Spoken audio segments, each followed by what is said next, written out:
Hello दोस्तों, आप सबका फिर से स्वागत है Tuton Computer Guide Education and Hindi channel पे। दोस्तों मैं जहर जैसे विश्वास आपके लिए फिर एक नया वीडियो लेके आया हूँ। दोस्तों आज बात करेंगे एक्सेल में डेट रेंज, किस तरह से आप एक स्पेसिफाइड डेट रेंज में आप साम निकाल सकते हैं और उसका एवरेज भी आप किस तरह से निकालेंगे। तो चलिए फटाफट से देख लेते हैं प्रैक्टिकली। तो दोस्तों यहाँ पे आप देख सकते हैं स्क्रीन पे एक टेबल यहाँ पे बनाया हुआ है जो कि एक सेल्स रिपोर्ट है। तो सेल्स रिपोर्ट में जैसे कि सेल्स डेट रहता है, product name, quantity, sold rate और सोल्ड अमाउंट यहाँ पे रहता है। और यहाँ पे सेल डेट में बहुत सारा डेट दिया हुआ है, लेकिन मैंने यहाँ पे 1 नवंबर से लेके 10 नवंबर तक ही डेट यहाँ पे मेंटेन किए हैं। अब मान लीजिए यहाँ से अगर आपको पूछा जाए कि एक स्पेसिफाइड डेट रेंज का आपको साम टोटल दिखाना है, मतलब कितना सेल्स आपने किए हैं उसका टोटल आपको निकालना है, तब आप क्या करेंगे। तो उसके लिए दोस्तों एक ही फॉर्मूला आप यूज करके रख दीजिए अपने वर्कशीट पे। तो जब भी कोई इस तरह का क्वेश्चन हो, मतलब एक स्पेसिफाइड डेट रेंज का साम टोटल निकालना है या सेल्स टोटल निकालना है, तो झट से आप निकाल पाए। तो इसके लिए दोस्तों आपको इनपुट क्या लेना है, आपको इनपुट लेना है स्टार्टिंग डेट और एंडिंग डेट का। तो यहाँ पे स्टार्टिंग डेट और एंडिंग डेट आप यहाँ पे देख सकते हैं, सिर्फ आपको यहाँ पे लाना है स्टार्टिंग डेट। तो यहाँ पे मैं टाइप कर देता हूँ जैसे कि 1 नवंबर 2018 मेरा स्टार्टिंग डेट है और एंडिंग डेट जो है मेरा 2 नवंबर है। तो मान लीजिए 2 नवंबर मतलब एक ही दिन का मैं यहाँ पे टोटल निकालता हूँ। आप चाहो तो 1 वीक या 1 मंथ या 1 ईयर का भी आप टोटल निकाल सकते हो, वो आपके डाटा के ऊपर डिपेंड होता है। तो जब आप फॉर्मूला डालेंगे तो आप देखेंगे ये जो total sales report in date range है, यहाँ पे ऑटोमेटिकली आपका साम टोटल आ जाएगा। तो ये जो सेल्स टोटल है, इस सेल्स टोटल को आप किस तरह से निकालेंगे, सम इफ के मदद से। तो सम इफ आपको करना है वो भी एक स्पेसिफाइड डेट रेंज में, मतलब जो भी स्टार्टिंग डेट और एंडिंग डेट में जो भी डेट रहे उसके बीच में जितना भी डाटा है सबका टोटल वो निकाल दे। सो दोस्तों इसके लिए आपको फॉर्मूला क्या लगाना है, फॉर्मूला लगाना है आपको सम इफ्स का।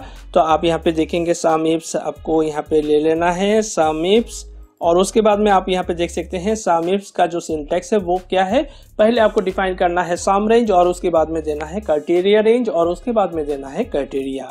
तो पहले तो ले लेते हैं सम रेंज। सम रेंज क्या है, कौन सा सम चाहिए आपको, सोल्ड अमाउंट, मतलब सोल्ड अमाउंट का जो रेंज है यहाँ से आपको सम उठाना है।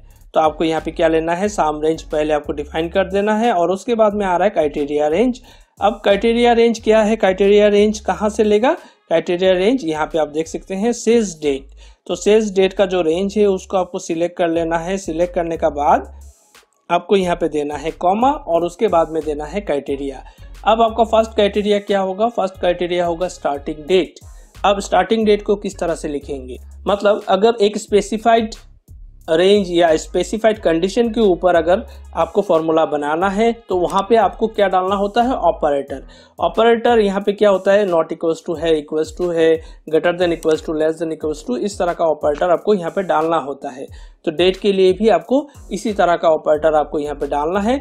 तो यहाँ पे आपको डालना है स्टार्टिंग डेट के लिए ग्रेटर देन इक्वल्स टू और एंडिंग डेट के लिए लेस देन इक्वल्स टू, तब जाके क्या हो जाएगा, एक डेट रेंज यहाँ पे बन जाएगा। तो ऑपरेटर आप यहाँ पे डायरेक्टली नहीं बैठा सकते हैं, तो उसको बैठाने के लिए दोस्तों आपको यहाँ पे क्या यूज करना है, इन्वर्टेड कॉमा और उसके बाद में देना है ग्रेटर देन इक्वल्स टू और फिर से वापस इन्वर्टेड कॉमा को क्लोज कर देना है और उसके बाद में आपको देना है %। और उसके बाद में दोस्तों स्टार्टिंग डेट का जो सेल रेफरेंस है उसको यहाँ पे लिख देना है, या तो स्टार्टिंग डेट का जो सेल है वहां पे आपको क्लिक कर देना है और उसके बाद में दोस्तों कॉमा दे देना है। अब आपको डिफाइन करना है सेकेंड क्राइटेरिया। तो सेकेंड क्राइटेरिया भी वही है, मतलब आपको डेट रेंज जो है उसको सिलेक्ट करना है, सेल्स डेट को सिलेक्ट करना है और उसके बाद में कॉमा और उसके बाद में अभी यहाँ पे आपको क्या देना है, less than equals to. Less than equals to को भी आपको इन्वर्टेड कॉमा के अंदर रखना है और उसके बाद में %, देना है और एंडिंग डेट का जो सेल रेफरेंस है उसको आपको यहाँ पे लिख देना है, नहीं तो एंडिंग डेट के सेल पे आपको क्लिक कर देना है। तो सेल रेफरेंस यहाँ पे ऑटोमेटिकली आ जाएगा और उसके बाद में ब्रैकेट को क्लोज करके एंटर प्रेस कर दीजिए। तो आप यहाँ पे देखेंगे वो रेंज का जो टोटल है वो यहाँ पे निकल चुका है। तो दोस्तों आप यहाँ पे देख सकते हैं जैसे कि मेरा यहाँ पे टोटल निकला है 1 नवंबर टू 2 नवंबर। तो आप यहाँ पे देख सकते हैं 1 नवंबर टू 2 नवंबर मतलब इतना तक। तो इतना तक अगर आप सिलेक्ट कर लेते हैं तो आप यहाँ पे देखेंगे इसका जो टोटल है वो है 2,40,000। तो 2,40,000 यहाँ पे आ चुका है। तो इसी तरह से अगर आप डेट रेंज को चेंज करते हैं, मान लीजिए यहाँ पे 11/5 कर देते हैं, 11/5/2018। अब आप यहाँ पे देखेंगे टोटल सेल्स अमाउंट जो है वो चेंज हो चुका है 2,71,000। तो 2,71,000 मतलब 5 नवंबर तक। तो यहाँ पे देख लेते हैं 5 नवंबर यहाँ तक है। तो यहाँ से सेल्स अमाउंट को सिलेक्ट कर लेते हैं। तो आप यहाँ पे देखेंगे साम जो है वो है 2,71,000। तो यहाँ पे 2,71,000 यहाँ पे आ गया है। अब मान लीजिए जैसे कि यही जो डेट रेंज है, इस डेट रेंज के ऊपर ही आपको एवरेज भी निकालना है। तो यहाँ पे जैसे कि आप एवरेज भी देख सकते हैं 45,166.66। तो ये जो एवरेज है उसको भी आप किस तरह से निकालेंगे, तो उसके लिए भी आपको क्या फॉर्मूला यूज करना है दोस्तों, यहाँ पे आपको यूज करना है एवरेज इफ का। सो दोस्तों एवरेज निकालने के लिए आपको क्या करना है, इक्वल्स टू देना है और उसके बाद में देना है एवरेज, और यहाँ से आपको चूज करना है एवरेज इफ्स का। तो एवरेज इफ्स आपको चूज करना है और उसके बाद में टैब प्रेस कर देना है। तो एवरेज इफ्स आप यहाँ पे देख सकते हैं वो ऑटोमेटिकली यहाँ पे आ जाएगा। तो वही जैसे आपने सम इफ्स में भी किए हैं वही एवरेज इफ्स में भी आपका वही डिफाइन करना होगा। पहले देना है एवरेज रेंज, मतलब कहाँ से आपको एवरेज रेंज लेना है। एवरेज रेंज जो है वो सोल्ड अमाउंट का रेंज जो है उसको सिलेक्ट कर लेना है और उसके बाद में कॉमा और फिर से क्राइटेरिया रेंज। अभी क्राइटेरिया रेंज क्या होगा मेरा, सेल्स डेट।